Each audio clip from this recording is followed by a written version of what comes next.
নমস্কাৰ মই আপোনালোকক মোৰ ইউটিউব চেনেললৈ স্বাগতম জনাইছোঁ। কি খবৰ আপোনালোকৰ? মোৰ বাৰু ভালেই। ৰাতিপুৱা এটা ব্লগ বনাম বুলি ভাবিছিলোঁ, কিন্তু কামৰ কাৰণে সময় নাপালোঁ। এতিয়া দুপৰীয়া ভাত খাই লৈ সকলো কাম বন কৰি আজৰি হৈ বহিছোঁ।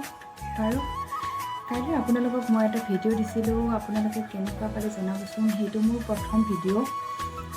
যদি আপোনালোকৰ সহায় পাওঁ, মই ভাবিছোঁ আপোনালোকক মোৰ ডেইলি লাইফ, ডেইলি ৰুটিন, বিভিন্ন ৰেচিপি আপোনালোকৰ ওচৰত শ্বেয়াৰ কৰিম।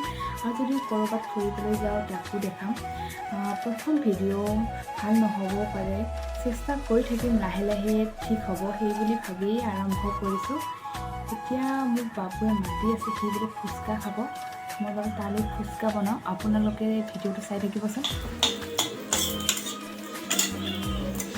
এয়া আপোনালোকে দেখিছে, মই এয়া ফুচকা ভাজি আছোঁ বাবুলৈ, আৰু এইফালে আলু বইল দিছোঁ, আৰু এইফালে এইকেইটা ফুচকা, আৰু এইফালে পিঁয়াজ, আৰু এইফালে টেঙাৰ পানী, এইকেইটা মোৰ হৈ গ'ল। এতিয়া বাবুক খাবলৈ দিম, আপোনালোকে চাই থাকিব। এয়া ফুচকা বনোৱা হৈ গ'ল, এয়া ফুচকা বনাই ৰেডি, আপোনালোকে চাওক। আমাৰ বাবুৱে খাই আছে, পুৰা টিভি চাইছে, পুৰা খাই আছে।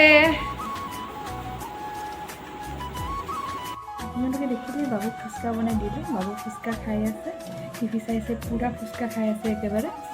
আৰু আজিৰ ব্লগটো ইমানতে সামৰিছোঁ।